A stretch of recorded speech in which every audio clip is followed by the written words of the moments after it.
Joy, you are an assistant coach at UC Davis and a goalie coach, especially.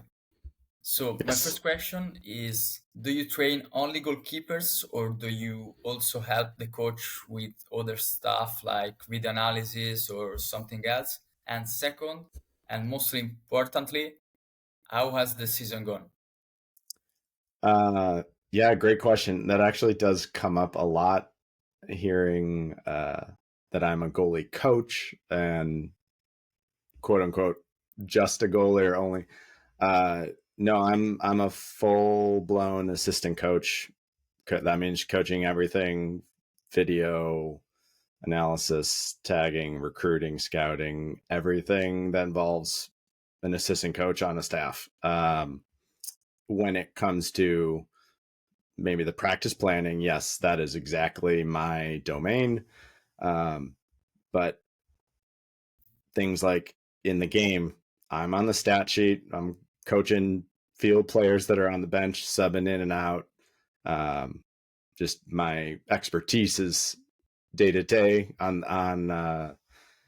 the team is for the goalies. Yeah. Um, the other the other question was How has the season gone?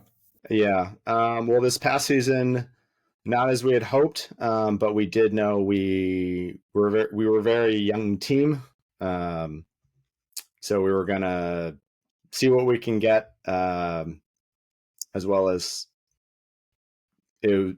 We hate saying one of those building years. We don't we won't really say we're trying to build because every year we're trying to go for it. Um, just didn't go as we had hoped this past season. Um, but seeing what we got from younger players really gives us high hopes for the future.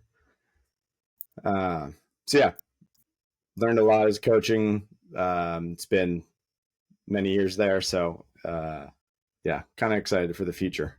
So in college water polo, in collegiate water polo, it's like a periodical changing of players. So you have some years that you can compete for the highest level because you have like players at the fourth year, fifth years. I don't know how many years you can stay in college, but so you have some years of building and some years of just competing at the highest level, right?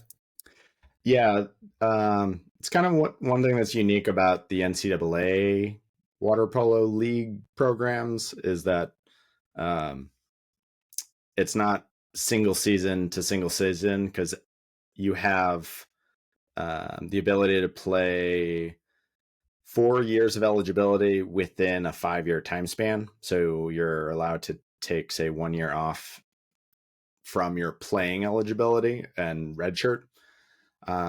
So if you think about the roster management, it's always okay if I have a player come in straight away to start and be ready for 4 full years of playing, you kind of manage, well, is this player young? Do they want to build experience and grow smarter, stronger? They might redshirt right away.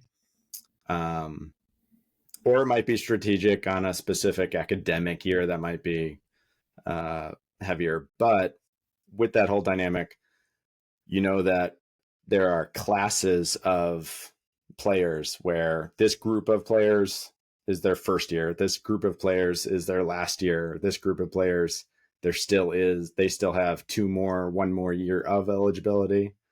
um yeah, and then while we train year round, whether that's as a club entity or off season, full-time, off season, part-time, in season, there is only one full in season part of the year. So it's always a kind of a management of like, well, the peak plan for the peak performance. What are we going to do in off season? But um, sometimes you have players that transfer in from junior college, or knowing what their plan, you might only have a player for 2 years of eligibility. So with college, it's kind of interesting in that, you know, a team can relatively stay the same from year to year, but if you look at the same team 3 years down the road, it's kind of interesting because you can see that starting lineup from 3 years in the future,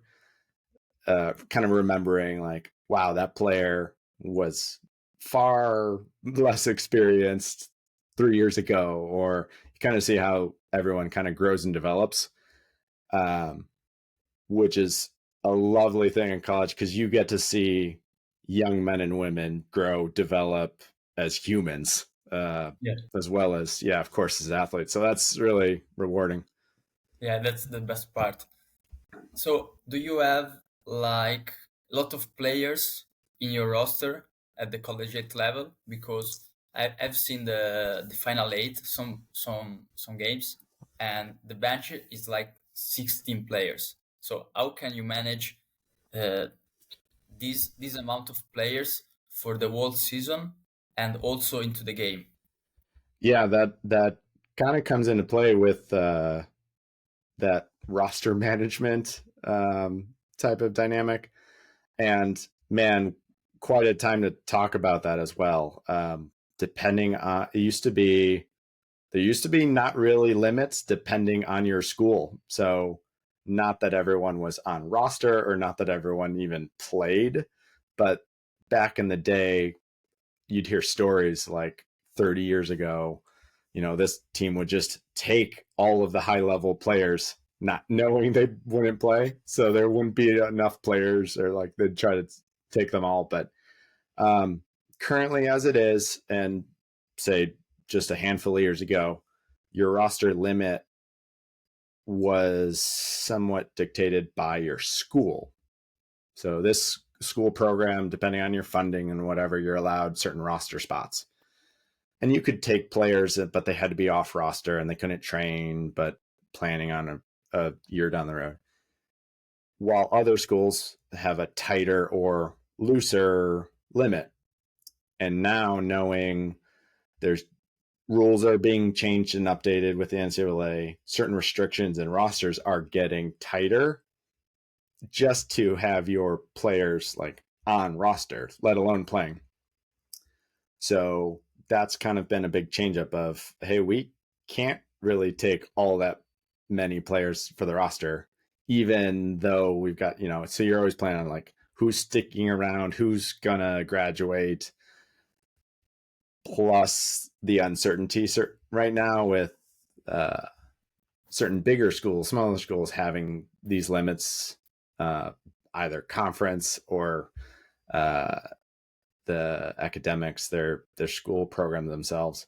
So what you also see is at tournaments or say the NCAA, you can only dress or have a certain number for the bench. So even if they're in full clothes, just doing helping out with like stats or something, there's limits for like, hey, on the bench for this high level tournament at the very end, you're only allowed say 16 or so.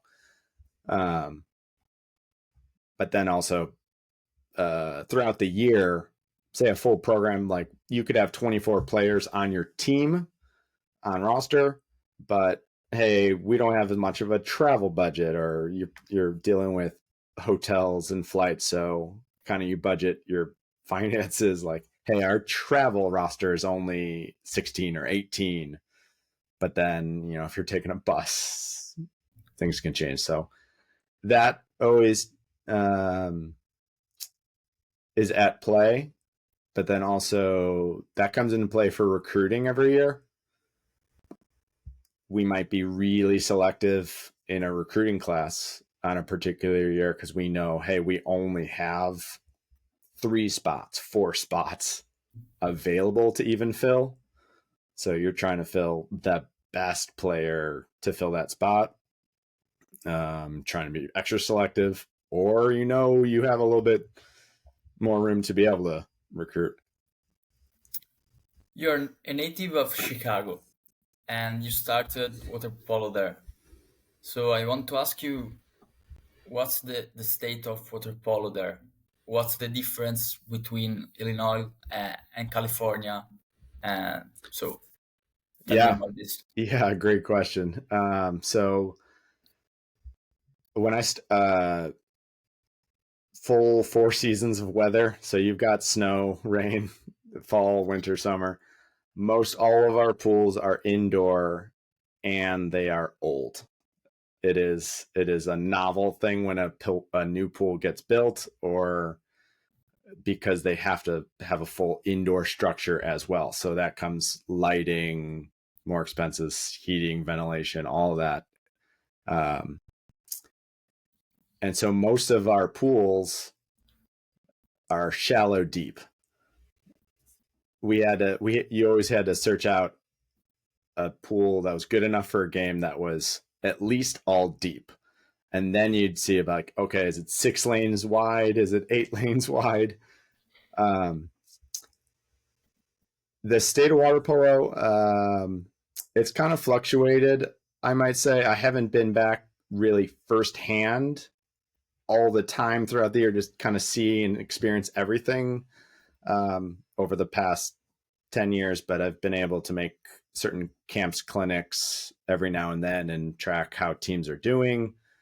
Um, Certain players still make it to the college level. And you could grade necessarily the level by, okay, what level of college and what programs they get to commit to.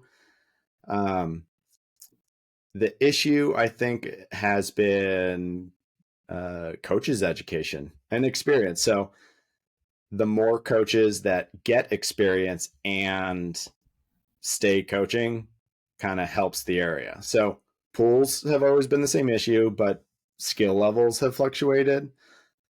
Pools are only improving. New pools get built. There's no pools being destroyed.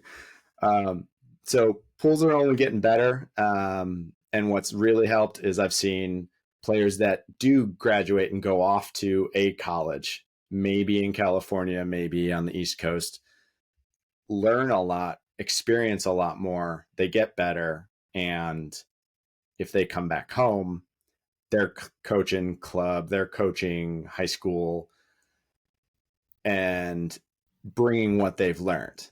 I think what happens sometimes is, like, hey, if a coach has been coaching for 20, 30 years, they might still be doing the same thing because they've only been coaching in that market, in that area. And the sad thing is that we would have to travel to get, different club, different competition, and the travel is far. So you kind of decide, do you want to go to all the way to California? Do you go to Florida? Do you go to other tournaments in the East Coast? And yeah, so that's kind of a bigger So step. you you you told about California, Florida, and what's the geography of water polo in the USA? Which are the states where water polo is more developed, and which are the states uh, that that are developing well the water polo? Yeah. So um, California, I think, will always remain at the top, stays at the top. If you just look at the top 20 college teams and programs, look at the whole percentage of which of those teams are all from or in California. So same with the high schools and the number of clubs and the headquarters for USA water polo and where all of that training will be. Outside of California, the kind of standard has been, okay, can you compete with teams and programs from or in California? And so, at least in my experience in my career, I've seen, so Illinois has of course had water polo and had varying degrees of, okay, there's a player that reached a certain level, and then a few players that reached a certain standard or a certain level. Texas is one that's been recently very popular and growing. Florida, I would say, just because it has the most similar climate to all of California. So they don't really get snow there. A lot of their pools are available year round, outdoor. Um, but similar with every other state and program outside of California, how many other programs are around you that you can go compete with? And are the coaches learning and growing from all these other competitions as well? So it's always a struggle outside of California. Um, there's Utah. That's a lot of motivated players. Vegas, so Las Vegas, Nevada. Its proximity is closer to Los Angeles. So yes, it's a far drive, but they have water polo that can travel and compete, and therefore get better.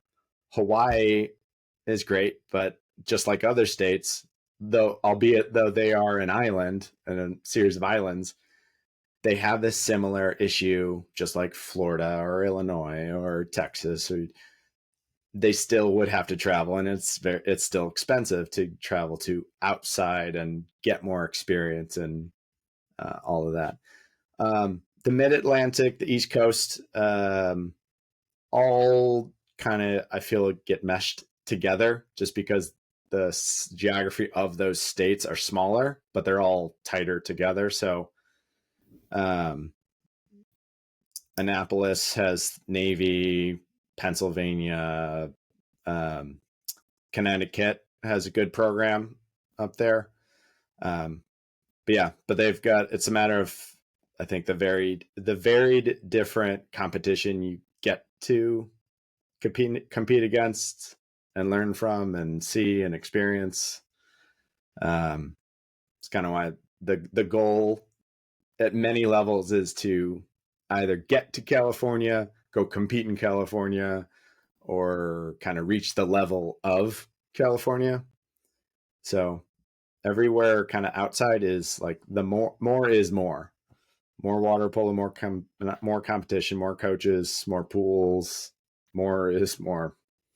Do you think it's a cultural problem, uh, the growth of water polo in the USA, or maybe it's a matter of there are too many sports that have a bigger appeal than water polo, like basketball, football, and baseball are like the three main sports in the USA. And if you became a really good player of one of these three, you are okay for the rest of your life. So maybe this is the problem. And then maybe the fact that we play in a pool that's really expensive to maintain, to build, maybe Yeah. both of them are really huge problems. And how do you think we can uh, not solve it, but manage it? Yeah, I've thought about that a lot, because, yeah, I would say those big three American sports, American football, baseball, basketball, are what you see everywhere. There's a lot of gyms or fields already available for the ease of play casually outside your house, on the street, down the block.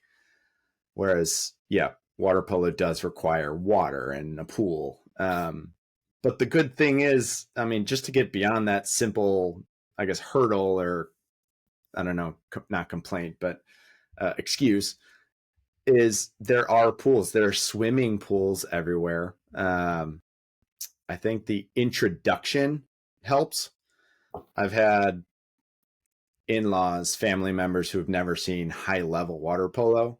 In fact, never seen water polo, but they'll be able to see a live stream from one of our games on, say, ESPN, just because not televised, but go to the link online at the certain webpage, or they're visiting and they're in person at a high level game, and they don't need to know the rules. In fact, they don't. there's plenty of whistles, there's confusion, but they see it and it is exciting. It's super energetic. They're fired up and they don't know anything. They're like, what did that mean? I don't know. Let's go.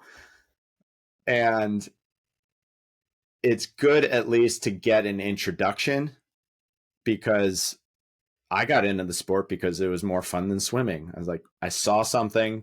I said, what is that? I want to try. I want to do that. That looks way more fun than going up and down, up and down.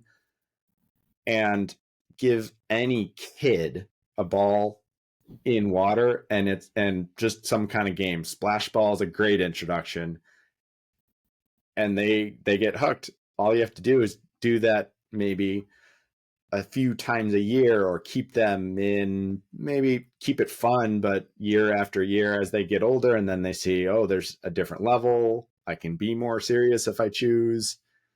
And at least from a parent point of view, less equipment.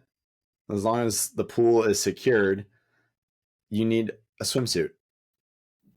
On the guy's side, I think, at least in American culture, the Speedo format of a swimsuit might be embarrassing, or kind of an entry point friction for some early on. But honestly, even if you're a little embarrassed or think like, oh, Mateo, I'm gonna like, oh, the Europeans, but once you get over that embarrassment of like, okay, hey, my friend's gonna do it, it's a serious thing. Olympians wear these bathing swimsuits, then it becomes normal, and very quickly it becomes normal. It doesn't have to be like, okay, let's wear jammers or change the swimsuit. Like, you learn to be confident, just like any other sport, when other sports have to do certain things. Like, hey, football, baseball, they have to wear protective gear for the boys. So like, you learn to make an adjustment, and it's still fun. Yeah. Talking about the sharing water polo, in I this year I first of all, I'm really passionate about sports in the USA. I follow NBA. I really like the your approach to the sport, and this year I would like to follow collegiate water polo. Okay, so my biggest problem was that I can't understood the how the NCAA season is structured, how it works. For me, it's really hard, and I tried to find out on the web, but Yeah. it's really hard. So, can you explain me briefly how we structured the season? Not the season, but how the final eight brackets came out Oh yeah. from the Yeah. whole division one, because I understood that there are like three division one, two, and three, Mm-hmm. and so you compete there in according to your college level. So Yeah. UCLA is Yeah. competing And I in know you. I know one. you spoke with Zach, Yeah, and yeah, he's great. yeah. He told me this, but I want to understand deeply how the NCAA decide who goes to the final eight. Yeah, yeah, and you're probably not alone. There's probably a lot of players, coaches in other countries that have the same confusion on, also because I know, and just like with South Africa, and uh, if you have players that maybe want to go combine education and still play water polo, America kind of has that combined. So that's Yeah, here in the US. Unlike the rest of the world, sport is tied to education until until the tip top pro levels. So yes, there's club, and club almost ends up being the off season opportunities. But so at the college level, the divisions are only dependent on the funding the school gives the program. So if you want to take that into account, a team that is technically, if a team is Division 3 by category, but they have all the Olympians on a Division 3 team, they could be ranked number 1 in the country, and they could beat Division 1 teams all throughout the season. They just simply have a different division, but that they're still a varsity level sport. So the NCAA has categories for club and varsity. So club just means it's not NCAA run. So Division 3 and Division 1 are what you'll mostly hear of. There's a few schools with Division 2, and it's just a different level of how much money funding the school gives the athletic program.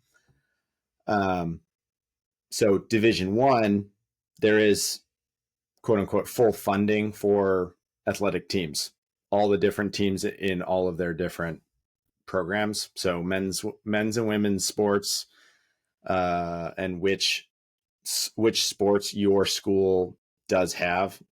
So that's why you see a lot of Division 1 schools don't necessarily have water polo, or they might have women's water polo but not men's, or this school might have men's water polo but not women's water polo.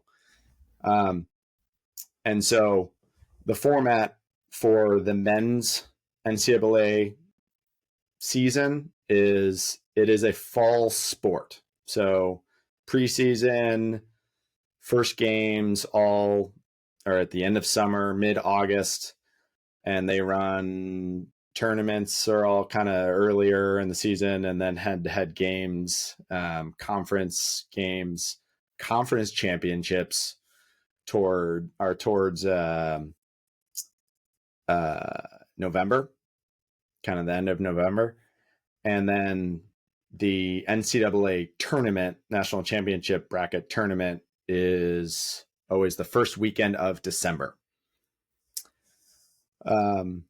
And there are certain bids that make the bracket, and how you get a bid to get into that bracket is at least win your conference. So there are major conferences that comprise of, say there's a Division 3 conference, you can win that and you're in the bracket. And so different conferences, you win, you get an automatic bid, that's your ticket, you're going to the national championship tournament. Well, there's not enough conferences to fill an 8-team tournament. And so, and it used to be only 4 teams back in the day. And so the national championship tournament almost wasn't as exciting, because it would be like maybe a blowout game, a semi-competitive game, and then just one game. So I love that there's full exciting tournament now. But the remaining spots to build that bracket go to an at-large bid, where a committee takes into account certain factors of the rankings and their record and head-to-head stuff throughout the season, and then give out and announce who gets those at-large bids. And they play the tournament at the end of the season in December. For the rest of the year, for the men at least, in the winter, semester, quarter, depending on the season, you train 8 hours a week. That could be weights, conditioning, but there's no competition. And then you can go to full-time 20 hours a week of training later on in the spring and have some off-season tournaments, games here and there. And we can train as a club in the summer, and that's kind of the format for the men. But unlike pro teams, unlike Champions League teams, it's not a first half of the season, second half of the season, year-round type thing. Though Champions League seasons actually do kind of follow a school season, because they're off for the summer. Yeah. The women are essentially flip flopped. So women are in season in the spring, almost actually now, where it's January all the way through the end of April. Summer, if they decide to train, it's you're operating as a club in the summer. They start the school year in that 8 hour a week format, off season training, weights and conditioning, and then they ramp up to off season 20 hour a week, off season full time, a couple of off season tournaments, games. So yeah, both men and women, you're with your team year round, but you're not playing games year round, and even your off season games are different and varied, and yeah. How do you work out in a week at like at the collegiate level? I mean, for you, I'm asking at UC Davis in the fall season, in the actual season. Um, so in season in the fall, Yeah. so you're allowed 20 hours a week. That also has to include, you have to factor in competition days and travel days, and you have to have one off day in a Sunday through Monday period. Um, so what that typically looks like is, say it's a tournament that encompasses the weekend. Monday might be your off day for that Sunday through Saturday period. You might have weights Tuesdays and Thursdays for 30 minutes, depending on your program. But at Davis, a 3 hour time block for practice, and that might be the first 30 minutes, might be team meeting, team video, and then in the water for 2.5 hours. And especially if we're leading up to either a game or travel, whether it's a game or a tournament, we'll see if we can get pool time or what kind of practice we have before we get in the bus, go to the airport, or travel. But throughout the week, Tuesday, Wednesday, Thursday, Friday, typically a 3 hour practice time period. First 30 minutes usually is video analysis, video review. Okay, cool. So you have a lot of video analysis. You have a lot of like video availability of games there. Yeah. I think one thing that makes us unique at Davis is we do a lot of video. And I'm not saying we're unique in that others don't, but kind of from what I've heard, or maybe how much we do it, we film all of our practices, so there's never a shortage of what are we going to watch for that day. It's just up to the head coach on what Dan wants to cover and what we're going to go over with the team, whether it's a previous game, whether it's an upcoming opponent, whether it was our own game, whether it was our own practice. So, because we'll still do that in the off season, say in April. It just kind of has a different flavor when we're in season or off season. So, yeah, in season, we're doing a lot of video. So that 30 minutes might roll into being 40, 45 minutes. And they're like, all right, let's get out there and get in now. Yeah, every time it's the same. Yeah.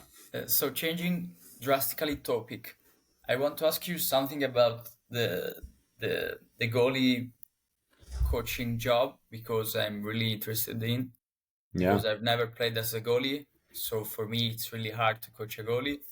And first, I want to ask you, what's your suggestion for a coach who, like me, never plays as a goalie, when have when he has to manage bad moment of his goalie during the game. How can he behave in this Oh, great. situation? Yeah, great question. Empathy.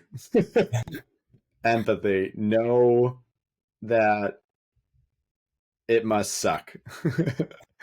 um, because I think one valuable thing that I learned when I was a player at a camp clinic and the coach shared how he coached his goalies is that in game, it is what, how productive is it yelling, yeah, kind of berating or yelling at your goalie? Unless you're going to sub them out, it doesn't help because they're going to, whether you got scored on in the worst way, most embarrassing, whatever it might be, know that they probably didn't like getting scored on. They fought, probably like they probably should feel the trust the team has in them, and you let the team down on something. It's gonna be maybe a full minute till you can kind of redeem yourself, because after goal you throw the ball back, they're on offense. You're not getting a chance yet for another possession for a little while. Um, So, not that you should just be super sympathetic, but whatever feedback you need to give, have a little bit of empathy of like, hey, imagine, just even if you're not a goalie or have not played a goalie, imagine being that goalie getting scored on. And yeah, absolutely be assertive and stern, throw some feedback in there or like understanding, but yeah, it's still give a little understanding as you give some more encouragement or feedback. And how can I manage something similar during a workout, during a bad period for my goalie? Because goalies, I I understood that have these periods in where they are not as good as they can be, but it's really hard to help them to reach their top level. Oh yeah, yeah, very very good topic. Actually, a recent book that us coaches are reading is kind of going over one topic on like goal setting versus the player, the human being a better person and the character. So now, after coaching for a while, specifically with goalies, I've seen certain elements really come down to character. On like you've had players that really want to get better, and you've had players that might be good but they don't want to take coaching. So one, of course, I'm acknowledging it's easier coaching an athlete that wants to get better or get out of a funk. So after that, beyond that, I try not to get too bogged down in this, but I do like being able to diagnose what might be their issue. And I work with the goalie as well on trying for them to help self diagnose, because I can say, hey, as a goalie coach, as a goalie myself, I see it's this, you're not doing this. And I could write a practice plan or fashion drills off of, hey, let's work on that skill or that coordination or aggressiveness or conditioning or certain aspects. But then also, you know, how hungry are they to kind of fix that deficiency, or are they going to really go at it? And if everything is good, maybe reminding myself that, okay, this is going to get better. It just might take a lot of repetitions, or it might take a full week and a half of working on this good habit. So when I see something a goal is not doing well at, I know, well, am I in season or am I out of season? Do I have time to slowly work on it? And a lot of time, say in the off season, where the field players do not need the goalies as much yet. So we're we're working hard, but working on things we like want to work on, or hey, do I only have 20 minutes after warm up with the goalie before we got to do just the rest of practice, shooting, passing, a drill, scrimmaging, front court, et cetera, et cetera. So working on something that they're not doing well at, say in a season, really trying to, I work with them. I don't try to dictate, hey, you're not doing this, it needs to be that. I talk with them about it. Do you know you're doing this? Or they can say, hey, I'm feeling this, and I can help kind of clarify or let them work through it, as well as I try to work through what they need to work on, and then kind of go from there. Because like then we can really work a drill or get a lot of repetitions on something. Yeah. Talking about conditioning, it's really hard for me to understand uh, how much can I push a goalkeeper, because their their workouts are legs only, so it's really easy to overtrain them. So can you Yeah. suggest me something to avoid the overtraining of the legs? Because sometimes if you push them too much, Oh yeah. you have them really tired, and if they are tired, they have like uh, Yeah. weak legs. They can't keep nothing. Yeah. Yeah. Yeah. So I'm gonna say this at the risk of the coaches that do too much of this. Uh, don't be afraid for goalies. They should still be able to swim. I don't avoid swimming. I mean, I know, and that's why I say I risk when goalies are only doing swimming with all the swimming workouts. That's not that shouldn't happen. But in terms of mixing it, of like, okay, goalies do legs. That's it. No, goalies should be able to sprint. Goalies should be able to do one lap sprints, 2 lap 50-yard there and back, like whatever it needs to be. They can do longer sets of that. So swimming is always an option. I'm not saying the same field player type of 200s, 100s long sets. But then also, you could swim 1 lap and then do something. Swim 1 lap, 2 laps, and then do something. In terms of the legs, yes, I sometimes I divide legs into, okay, are we working just enduring, just doing egg beater? We're just treading water. That can be its own thing. So, holding your hands, holding your arms, that kind of thing. But then there's also exploding, elevating, jumping. And that can be a whole separate category. So, um, I think right off the bat, I would say I'm not a huge fan of weight. I think too much weight is used too often. And if I'm using heavier weight, it's really, really selective. But for that case of either overtraining or injury, there's a lot of exhausting, a lot of enduring, a lot of tiring leg work I can give a goalie with no weight at all. Okay, if you could, hey, we're not going to hold our arms all the way out, but if you have just your elbows at the surface, but keep your shoulders dry, can you do that for 20 minutes?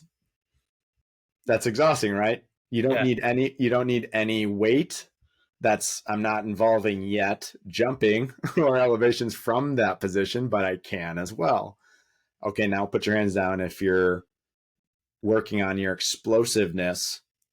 Um, if you just then go to the jumping category, okay, how explosive can you be? Meaning from regular treading water to getting out to whatever height you can.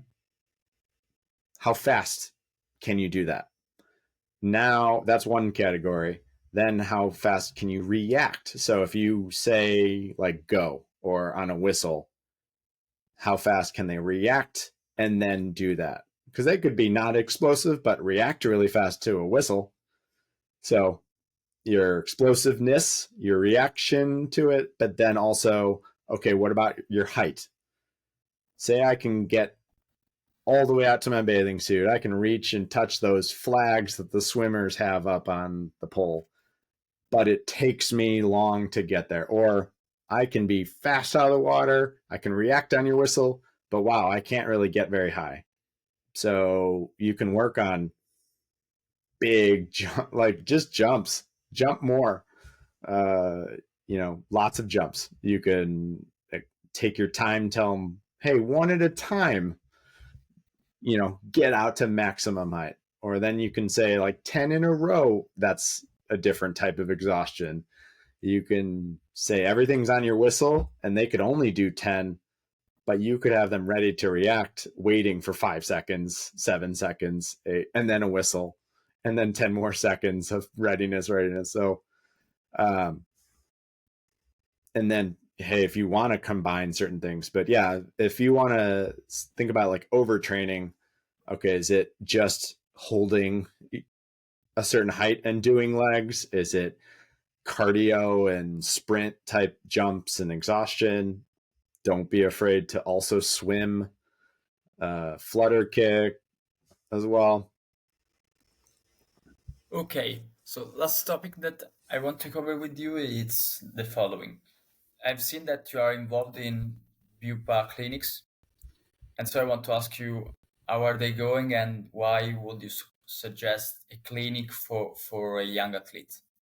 Yeah. I will say just on the front end, I have worked and I get hired by BIPA. I can't endorse say one club or a team, but as the running camps and clinics, yeah, I coach with them. But outside of UC Davis, I've got a kind of a few roles. So I am on the national team for goalie coaches within the pipeline system. It's branded as ODP, Olympic Development Program, but the whole pipeline system, boys, girls, development, cadet, youth. I'm a goalie coach for the national team staff for everywhere. So I can get assigned camps, clinics throughout the year, evaluations, tournaments, trainings throughout there as well as outside of all that. Any camp, any clinic, I can be just an outside hired coach. Um, Working with BIPA has been kind of delightful because of their approach is doing the fundamentals. I mean, they started kind of with that same foundational fundamental focus from, hey, they developed a system in Spain for developing players and teams and cohesiveness and the full player, and they wanted to share it with the world because they created a program and a system in Spain, and look how well Spain's doing now. Yeah. And so they've been around for a while. The founder of BIPA coached the head coach of UC Davis when he played at Barceloneta. And they both have gone on for their own multiple different successes, but they knew I was a goalie coach. I was available to be hired to kind of help fill a good role within camps, clinics. So I've done a number of camps with them. They are great. I love that they've put the player, the education ahead of profit. I think it's a slippery slope. It's really easy for any coach, college coach, any coach anywhere in the world to run a camp and see it as profit or like make money, which credit to all of us. We're trying to make it a career and would love to coach only, and we need to pay bills. But um, there are plenty of times where I'm like, wow, okay, that's like, nope, not making a ton of money. Nope, we're really about growing the sport of water polo anywhere in the world. And certain markets where they've gone, they're excited about coming back. They just, I was able to connect them with going to Chicago, and it was their first time there, and they were already, like, before even starting, they were excited about going back again to be able to see like the growth and uh, having them continue to develop. And that's on top of knowing, hey, this market, USA Water Polo's growing it, or other coaches are growing it, and hungry coaches that want to grow the sport, are bringing certain resources in. BIPA is very professional. It's the format is designed for the athlete. The approach, the systems are kind of make it palatable, easy to digest and understand. A good mixture of, okay, are they exhausted? Is it boring? Are they having fun? Are they actually learning? Are the coaches in the area, willing to learn and watch and take notes and wanting to, like, not just be one and done, thanks for running a good camp, but we want the programs there in these certain markets to grow as well. Of course, there's always an available resource if a team, a program, a player, if they get to or they can go to Barcelona for a time, whether it's the academy or like a one-time trip for a camp. But really, I do enjoy their approach because it matches up with kind of my mission of when I started my goalie coaching videos, for both goalie, for the athletes and coaches like you, Matteo. The education is there at the forefront. The focus is on the growth and making it available, making it a good quality resource, quality over quantity, and not increasing if the quality is not there, but maintaining like the highest quality possible and not just doing it to do it. So they have kind of enjoyed working with me, and I honestly, it's symbiotic of knowing like we have a similar and same cohesive approach to growing the sport and how we communicate and educate on the fundamental skills. Okay, thank you very much for this chat. I really appreciate it, Yeah, thank you. and I hope you will continue with your YouTube videos. They are really helpful. I've got plenty more in the pipeline. Need to find time to edit. Okay, so we will Yeah, see you on YouTube again. thank you, Matteo. Appreciate it.